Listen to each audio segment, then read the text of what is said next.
Bismillahirrahmanirrahim. This is Amna.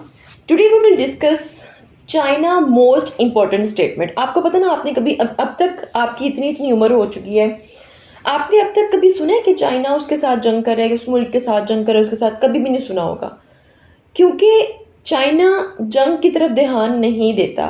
ठीक है, चीन के सदर की एक स्टेटमेंट बाकायदा तौर पर उन्होंने कहा है अपनी फ़ौज को कि जंग की तैयारी करें। क्यों? चाइना कहाँ पर हमला करने जा रहा है?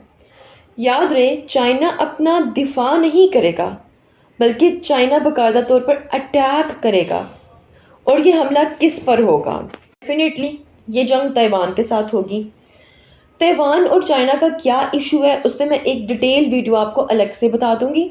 यहाँ पर इस टाइम जो करंट सिचुएशंस, करंट जो पूरी की पूरी सर्कमस्टांसेस हैं, वो मैं आपके साथ डिस्कस करूँगी। ठीक है, ये कहने को तो जंग होगी ताइवान के साथ। आपको ये भी पता है कि ताइवान को पूरी की पूरी जो सपोर्ट हासिल है वो किसकी हासिल है? अमेरिका की हासिल है। अभी अमेरिका ऑलरेडी एंगेज है इसराइल वॉर में, यूक्रेन वॉर में ऑलरेडी एंगेज है। ये चीज़ जहन में रखनी है। ठीक है, तो इनडायरेक्टली ये वॉर अमेरिका की और चाइना की होने जा रही है। It's a kind of proxy war too. Proxy war भी इसको कह सकते हो, हाइब्रिड वॉर भी कह सकते हो इसको आप। और इसके अलावा अमेरिका की क्या स्टेटमेंट है? अमेरिका की इलीट फोर्स, मतलब कि जो सफ़े अव्वल का जो फौजी दस्ता है, वो भी इस टाइम बिल्कुल तैयार खड़ा है कि उन्होंने चाइना के साथ क्या करनी है? जंग करनी है। किसकी इंस्ट्रक्शंस पे? यूएसए की इंस्ट्रक्शंस पर। अगर दोनों मुल्कों ने स्टेटमेंट्स दे दी हैं तो फिर चाइना क्यों नहीं अटैक कर रहा? देखिए, चाइना जो है ना, उसने अब तक कभी भी जंग नहीं किया। वो इकोनॉमिकली स्ट्रॉन्ग होने की कोशिश करता रहा, इकोनॉमिकली मुल्कों को पीछे छोड़ने की कोशिश करता रहा है। अगर उसने जंग नहीं की है, उसके बावजूद उसकी जो फौज है बड़ी स्ट्रॉन्ग है, इसका मतलब ये है कि उसने अब तक सिर्फ और सिर्फ तैयारी की है। और अब जब वो जंग करेगा तो वो तहस नहस कर देगा अगले मुल्क को। ये भी अपने जहन में रखना है। ठीक है, अच्छा, अब चाइना इस इंतज़ार में बैठा हुआ है कि अमेरिका जैसे ही ईरान पर हमला करेगा, अमेरिका ईरान पर हमला करने का मतलब ये है, जब इसराइल जवाबी हमला करेगा ईरान पर, तो उसका मतलब ये हो जाएगा कि एक दफ़ा फिर जो अमेरिका है वो एंगेज हो गया है एक नए मुल्क में जंग की तरफ। ठीक है, उसी तरह जो चाइना है वो ताइवान पर हमला कर देगा, क्योंकि अमेरिका एंगेज हो गया, मज़ीद ताइवान में फंस गया। ठीक है, और मतलब अगर चाइना फ़र्ज़ करें कि ताइवान पर अटैक करेगा तो ऑटोमेटिकली जो यूएस की फ़ौजें, उनको ताइवान पर भी हमला करना पड़ेगा। ठीक है, तो एक तरफ जो यूएस है वो कहाँ फंसेगा? ताइवान में फंसेगा, ईरान में फंस जाएगा, यूक्रेन में वो ऑलरेडी फंसा हुआ है, गज़ा में ऑलरेडी वो फंसा हुआ है, ऑलरेडी एंगेज है, इसराइल को सपोर्ट कर रहा है। ठीक है, तो डेफिनेटली अमेरिका एक वक्त में इतने महाजों पर नहीं लड़ सकेगा। चाइना यही तो चाहता है कि अमेरिका ये काम करे, जगह जगह जगह जगह एंगेज हो।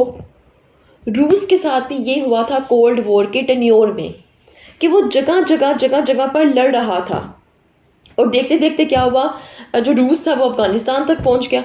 जगह जगह लड़ने की वजह से उसकी स्ट्रेंथ जो थी लड़ने की वो कम होती गई और वो हार गया। सुपर पावर था रशिया, ठीक है, कोल्ड वॉर के टेन्योर में, वो स्टेटस उसका ख़त्म हो गया। बिल्कुल यही चीज़ चाइना चाहता है कि भाई किसी तरह सुपर पावर का जो स्टेटस है अमेरिका से खींच ले, और वो इस तरह ही खींचेगा और इंशाल्लाह ऐसे ही होगा। अमेरिका का भी सुपर पावर का स्टेटस ऐसे ही ख़त्म होगा। एग्जैक्टली यही चाहता है चाइना। इसके अलावा एक बहुत बड़ी खबर मैं आपको देती जाऊँ कि चाइना में ऐसी फैक्ट्री का पता चल गया है जो 24 घंटों में 1000 क्रूज़ मिसाइल बना सकती है, यानी मिसाइलों की बारिश।